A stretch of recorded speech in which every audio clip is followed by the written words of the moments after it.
बिस्मिल्लाहिर्रहमानिर्रहीम। अस्सलाम वालेकुम नाज़रीन, मैं हूं साकिब बशीर। आज हम बात करेंगे 9 मई के वाक़यात के बाद जिन लोगों की गिरफ्तारियां हुई उनका ट्रायल मिलिट्री में होगा। इसके खिलाफ जो सुप्रीम कोर्ट में दरखास्तें आई हैं उन पर आज समाअत हुई है कि सिविलियंस का ट्रायल मिलिट्री कोर्ट में नहीं होना चाहिए। ये क्रक्स है उन तमाम दरखास्तों का। बैरिस्टर एतजाज़ एहसन इसमें एक दरख्वास्त गुजार हैं, सीनियर कानूनदान हैं। इसके अलावा सरदार लतीफ़ खोसा, फैसल सिद्दीकी हैं। इसके अलावा साबिक जज चीफ जस्टिस हैं जवाद ख्वाजा, सुप्रीम कोर्ट के चीफ जस्टिस हैं। उन्होंने भी एक दरख्वास्त जो है वो दायर की है। बड़ी इंपॉर्टेंट और अहम समाअत आज हुई है। इस समाअत का क्रक्स क्या था वो मैं आपके सामने रखता हूँ, क्या ऑर्डर्स क्या हुए हैं, और उसके बाद ये समाअत कल सुबह 9:30 बजे तक मुलतवी हुई है सुप्रीम कोर्ट ऑफ पाकिस्तान में।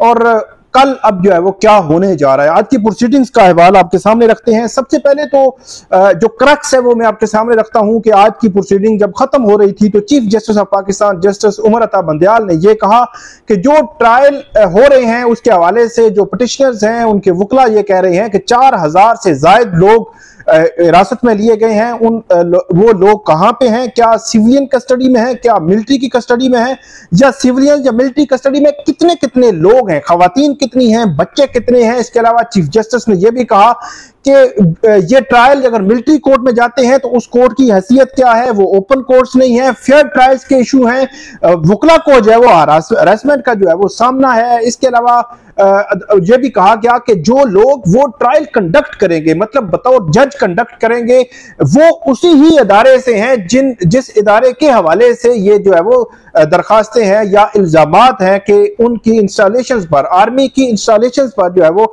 हमले हुए हैं। तो ये क्या फेयर ट्रायल के जो तकाजे हैं वो पूरे हो सकेंगे, ये पॉइंट जो है वो रखा गया अटॉर्नी जनरल ऑफ पाकिस्तान के सामने कि वो तमाम तफसीलात कल अदालत के सामने रखेंगे। इसके अलावा अदालत ने वाज़े तौर पर यह कहा कि कुछ सहाफियों के हवाले से भी खबरें हैं तो उन सहाफियों को भी रिहा होना चाहिए।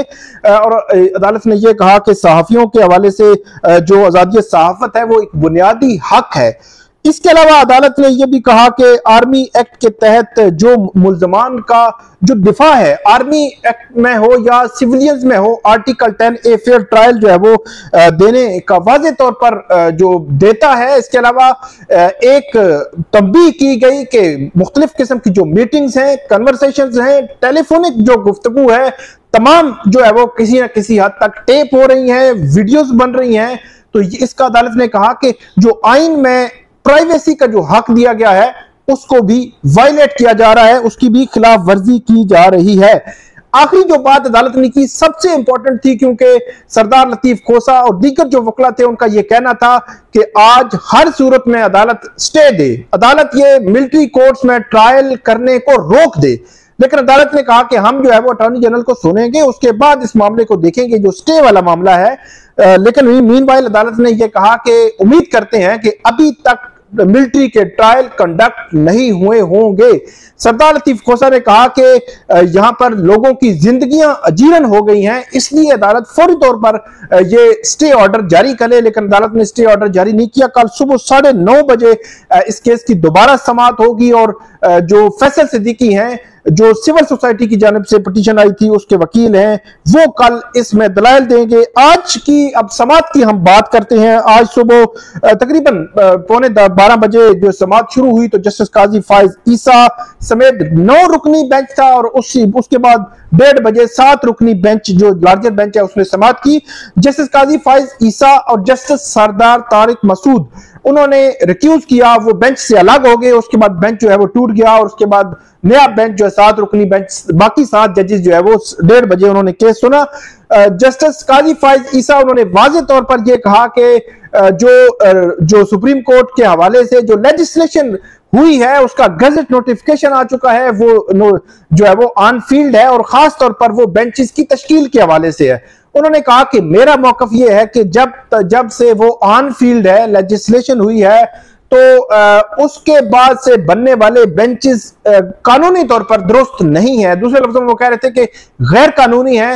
अगर जस्टिस काजी फाइज ईसा के इस पॉइंट ऑफ व्यू को दुरुस्त मान लिया जाए तो 21 अप्रैल से लेकर ऑनवर्ड आज तक जितने भी बेंचेस बने हैं वो कानूनी तौर पर जो है वो दुरुस्त नहीं है। और जस्टिस काजी फाइज ईसा ने वजाहत की कि 2 माह से यहां वो मौजूद हैं, टाइम भी है, सब कुछ है, लेकिन वो केसेस क्यों नहीं सुन रहे। उन्होंने कहा कि उसकी सबसे बड़ी वजह यह है कि क्योंकि जो बेंचेस की तश्कील के हवाले से लॉ जो है वो बना है, जो पार्लियामान ने बनाया है, उसका एग्जैक्ट जो उसके हवाले से उसका नोटिफिकेशन हो चुका है, ऑन फील्ड है, तो इसलिए जो बेंचेस बन रहे हैं उस लॉ के होते हुए, उस लॉ को वायलेट करके बेंचेस बन रहे हैं, उन बेंचेस की कोई कानूनी हैसियत नहीं है। उन्होंने कहा कि आज का जो बेंच बना है इसकी भी कोई कानूनी हैसियत नहीं है, इसलिए मैं बेंच से उठकर जो है वो जा रहा हूं। तो जस्टिस सरदार तारिक मसूद ने कहा कि मैं भी जस्टिस काजी फाइज ईसा से एग्री करता हूं, और वो दोनों जो है वो रिक्यूज करके, और इसके अलावा जस्टिस काजी फाइज ईसा ने तकरीबन 25 मिनट बाद की 11:15 जब केस शुरू हुआ था, और उन्होंने पूरा केस अपना सामने रखा कि कब कब क्या हुआ, कैसे उनको जो है वो उनके हवाले से जो केसेस थे, जो ऑर्डर थे, उन पर जो बेंचेस बने, उन क्या क्या वायलेट हुआ है, कहां कहां गैर कानूनी जो है वो काम हुआ है। तो उन्होंने रिक्यूज किया। उसके बाद 1:30 बजे जब समाअत शुरू हुई तो शुरू में ही जो जस्टिस मंसूर अली शाह हैं उनकी जानिब से अदालत के जो तमाम वकला थे जो रोस्टरम पे खड़े थे, ये वाज़ेह तौर पर कहा गया कि अगर किसी को भी मुझ पर इस बेंच में बैठने के हवाले से एतराज है तो वो इस वक्त वो एतराज जो है वो उठा सकता है। तमाम वकला ने ये कहा कि हमें कोई एतराज नहीं है। अटॉर्नी जनरल ने भी और दीगर जो वकला है उन्होंने भी ये कहा कि हमें कोई एतराज नहीं है। उसके बाद जो केसेस की तफसीलात देने के लिए सरदार लतीफ खोसा जो बैरिस्टर एतजाज अहसन के वकील हैं वो रोस्टरम पे आए और उन्होंने आर्गूमेंट्स का आगाज किया। उन्होंने अपने आर्गुमेंट्स में एक तो कैटेगोरिकली ये कहा कि आर्टिकल 10A जो फेयर ट्रायल की बात करता है किसी भी मुलजम के लिए, तो जो सिविलियंस हैं उनका अगर मिलिट्री में ट्रायल हो तो आर्टिकल 10A की वाज़ेह तौर पर खिलाफ वर्जी होगी, क्योंकि उनको जो फेयर ट्रायल के तमाम जो तकाजे हैं वो उनके हक में पूरे नहीं हो रहे।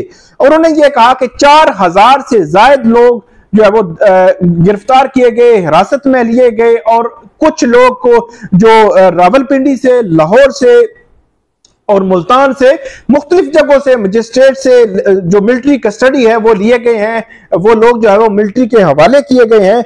और उनकी जानिब से जो फॉर्मेशन कमांडर्स की जो कॉन्फ्रेंस थी उसका हवाला दिया गया, सारी जो उनकी प्रेस रिलीज थी उसको पढ़ा गया। उसके अलावा कोर कमांडर कॉन्फ्रेंस की जो प्रेस रिलीज थी उसको पढ़ा गया, और उन्होंने ये कहा कि जो बातें उसमें की गई हैं वो भी फेयर ट्रायल के जो तकाजे हैं उनके खिलाफ हैं। तो अदालत की जानिब से ये एलामिया पढ़ने के बाद मुख्तलिफ सवालात जस्टिस मंसूर अली शाह, जस्टिस आयशा मलिक और जस्टिस याया अफरीदी सबसे ज्यादा सवालात इन्होंने किए। जो जस्टिस मुनीब अख्तर है वो बहुत कम बोले। इसके अलावा ज़ाहिर अली अकबर नकवी और जस्टिस इजाजुल हसन उनकी जानिब से कोई सवाल नहीं किया गया, और चीफ जस्टिस की जानिब से भी कोई खास सवाल जो है वो नहीं किया गया। और जो तमाम जजेस थे वो यही पूछ रहे थे कि कितनी मुकदमात कितने हैं FIRs में, क्या मिलिट्री एक्ट की दफात शामिल हैं, और उसमें कितने लोगों को गिरफ्तार किया गया है, कौन से लोग मिलिट्री की कस्टडी में है, और ट्रायल की क्या पोजीशन है, क्या जो दरखास्त गुजार हैं सुप्रीम कोर्ट ऑफ पाकिस्तान के सामने उनमें कुछ ऐसे लोग भी हैं जिनकी कस्टडी मिलिट्री को दी गई है, जिनका जो ट्रायल है मिलिट्री के सुपुर्द किया गया है, कि कोई ऐसे लोग हैं। तो ये वो सवालात थे, अगरचे जो सरदार लतीफ खोसा हैं उनकी वो तैयारी नहीं थी जो होनी चाहिए थी, लेकिन ये सारे सवालात जो है वो रखे गए सरदार लतीफ खोसा के सामने। तो उन्होंने कहा कि बहुत सारी चीजों तक एक्सेस नहीं है, हमें पता नहीं है, मालूमात नहीं दी जा रही।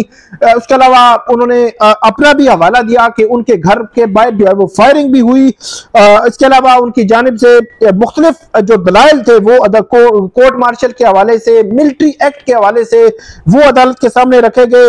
अब कल सुबह 9:30 बजे इस केस की समाअत होनी है, और 9:30 बजे अब पता चलेगा कि इस केस में फर्दर क्या होना है।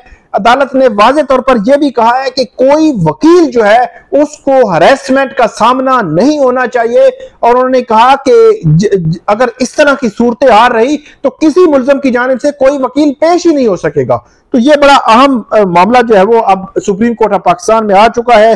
देखते हैं कि कल सुप्रीम कोर्ट ऑफ पाकिस्तान इस केस को जो है वो सुनेगी और फर्दर क्या इस पे स्टे ऑर्डर जारी करेगी या नहीं करेगी। जो लाहौर में वकला को को जो अरेस्ट किया गया था, यहाँ इस्लामाबाद में अरेस्ट किया गया था, वो मामला भी चीफ जस्टिस ने अटॉर्नी जनरल के सामने रखा। बुनियादी पॉइंट ये था कि ये हरेसमेंट्स जो है वो सहाफियों की हो, वकला की हो या आम लोगों की हो, वो ये नहीं होनी चाहिए। और तमाम तफसीलात अब सुप्रीम कोर्ट ने तलब की हैं। अब कल देखते हैं कि कल अब इस हवाले से क्या कोई बड़ी खबर आती है, मतलब स्टे ऑर्डर होगा या नहीं होगा। जो भी अपडेट होगी वो हम आपके साथ शेयर करेंगे। आप हमें फीडबैक जरूर दीजिएगा। अल्लाह हाफिज।